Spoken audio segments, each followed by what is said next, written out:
இயேசு கிறிஸ்துவின் நாமத்தில் உங்கள் யாவரையும் அன்போடு கூட வாழ்த்துகிறேன். இன்றைக்கு நாம் தியானிக்க போகிற தலைப்பு, நீ உனக்கே உரியவன் அல்ல. You are not your own. வசனம் 1 கொரிந்தியர் 6:19. உங்கள் சரீரமானது நீங்கள் தேவனாலே பெற்றும் உங்களில் தங்கியும் இருக்கிற பரிசுத்த ஆவியினுடைய ஆலயமாய் இருக்கிறது என்றும் நீங்கள் உங்களுடையவர்கள் அல்ல என்றும் அறியீர்களா? பாருங்க, நம்மளுடைய சரீரம் சாதாரணமானது கிடையாது. பழைய ஏற்பாட்டில் பார்த்தீங்கன்னா தேவனுடைய மகிமை ஆலயத்தில் இருந்தது என்று பார்த்தோம். ஆனால் புதிய ஏற்பாட்டில் தேவன் விசுவாசியின் உள்ளத்தில், அதாவது உங்கள் உள்ளத்திலும் என் உள்ளத்திலும் வாசம் செய்கிறார். ஹல்லேலூயா. அப்போது நம்மளுடைய சரீரம் தேவனுடைய இருப்பிடமாக இருப்பதால் நம்ம என்ன பண்ணோம், அதை ரொம்ப மதிப்போட பரிசுத்தத்தோட நடத்த வேண்டும். பாருங்க, பரிசுத்த ஆவியானவர் நமக்குள் வாசம் செய்கிறார். அப்போது தேவன் நம்முடன் இருப்பது மட்டுமல்ல, நமக்குள்ளிருந்து வாழ்கிறார் என்பதை சொல்லுகிறது இந்த வசனம். அப்போது நம்ம எங்கே போனாலும் சரி, எந்த இடத்துல இருந்தாலும் சரி, பரிசுத்த ஆவியானவர் நம்மோடு இருக்கிறார். ஹல்லேலூயா. நாம் நமக்கு சொந்தமானவர்கள் அல்ல என்று வசனம் தெளிவாக சொல்லுது. பாருங்க, நம்ம விலை கொடுத்து வாங்கப்பட்டவர்கள். இயேசு கிறிஸ்துவின் இரத்தத்தால் மீட்கப்பட்டதால் நம் வாழ்க்கையை பாருங்க, நம்ம சரீரம் அவருக்கே சொந்தமானதாக இருக்கிறது. ஹல்லேலூயா. அப்போது நம்ம நினச்சபடி வாழ முடியாது. நம்ம என்ன யோசிக்கிறோமோ அதை அப்படியே செய்யறதுக்கு இந்த சரீரம் படைக்கப்படலை. தேவனுடைய திட்டத்தை நிறைவேற்ற தான் அதை கொடுக்கப்பட்டிருக்குது. அப்போது இந்த பூமியில் தேவனுடைய காரியங்கள் செய்வதற்கு நம்மளை விட்டு கொடுக்கணும். முதலாவது இல்லை, வேதம் தெளிவாக சொல்லுகிறது, நீங்கள் உங்களுடையவர்கள் அல்ல என்று தெளிவாக சொல்லுது. நீங்கள் வாங்கப்பட்டு விட்டீங்கன்னு சொல்லுது, நம்ம விற்கப்பட்டு விட்டோம் என்று சொல்லுகிறது.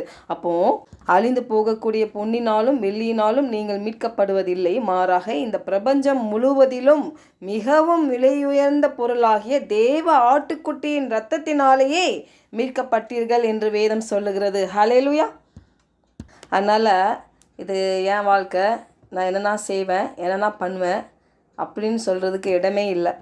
1 கொரிந்தியர் 6:20 பார்க்குறோம்ல, கிரியத்துக்கு கொல்லப்பட்டீர்களே, ஆகையால் தேவனுக்கு உடையவைகளாகிய உங்கள் சரீரத்தினாலும் உங்கள் ஆவினாலும் தேவனை மகிமைப்படுத்துங்கள். இதுதான் நம்மளுடைய அழைப்பு. பாருங்க, நம்ம சரீரத்தினாலும் நம்ம ஆவினாலும் என்ன பண்ணும், தேவனை மகிமைப்படுத்த வேண்டும். ஹல்லேலூயா.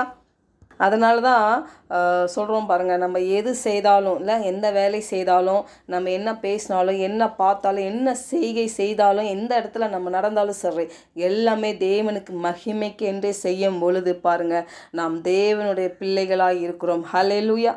பாருங்கள், அநேகருக்கு ஒரு கேள்வி இருக்கலாம், நான் தேவனுடைய சித்தம் என்னன்றது என் மேலே எப்படி நான் அறிந்து கொள்வது?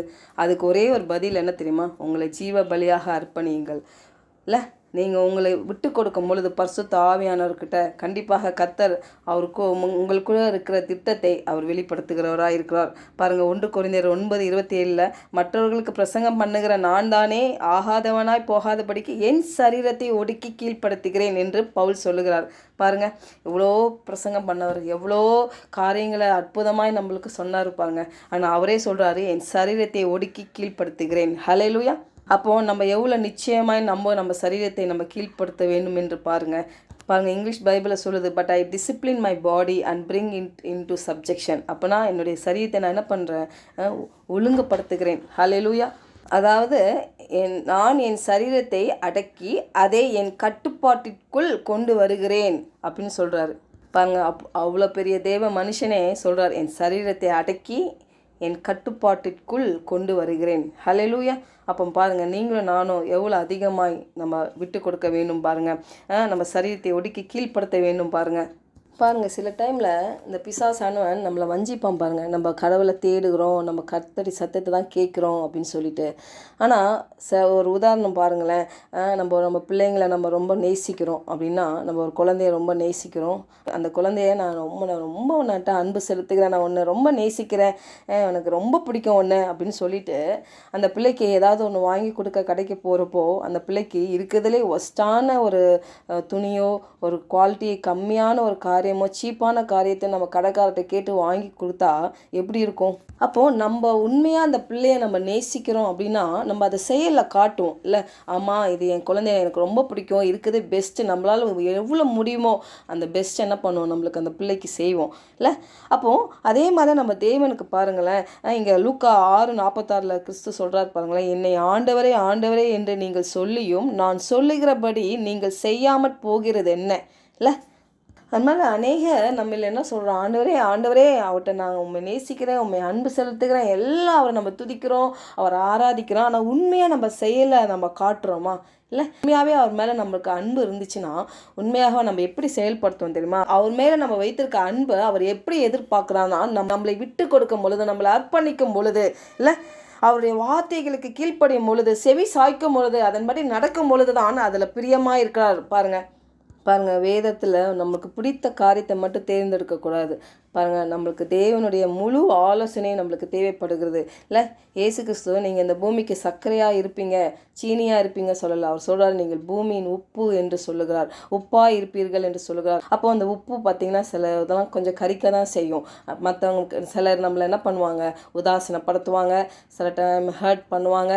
ஆனால் இதெல்லாம் பெருசாக பொருட்படுத்தாமல் வேதம் என்ன சொல்லுது அது பெருசாக பார்க்கணும். பாருங்கள், ஆனால் உப்பு இருந்தால் தான் பாருங்கள் அந்த சாப்பாட்டுக்கே ஒரு நல்ல ஒரு ருசியை கொடுக்கும் இல்லையா? அப்போது நம்ம உப்பாக இருக்க வேண்டும் என்று தேவன் விரும்புகிறார். ஹல்லேலூயா.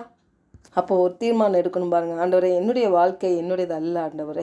அப்பா, என்னுடைய வாழ்க்கை ஆண்டவரே நீங்கள் பரலோக புஸ்தகத்தில் எப்படி நீங்கள் ரெக்கார்ட் பண்ணி வைத்திருக்கீங்களோ அதுதான் ஆண்டவரே என்னுடைய வாழ்க்கையாக இருக்க வேண்டும். ஆண்டவரே என்னுடைய காரியம், என்னுடைய வாழ்க்கை முழுவதும் உம்மை மகிமைப்படுத்ததாக இருக்கணும் ஆண்டவரே. அப்போ பரலோகத்துக்கு வரும்பொழுது நான் சாதாரண ஒரு கிறிஸ்துவலாய் வரக்கூடாது, நான் உங்களுடைய திட்டத்தை நிறைவேற்றின ஒரு வெற்றி பெற்ற ஒரு சாம்பியனாக வர வேணும் ஆண்டவரே. அப்படியாக விட்டு கொடுப்போம், அப்படியாக நம்ம அர்ப்பணிப்போம். ஜெபிக்கலாம். பரலோக தகப்பனே, இந்த காலை வேளையில் எங்களோடு நீர் இடைப்பட்டதுக்காக உமக்கு நன்றி செலுத்துகிறோம் கர்த்தாவே.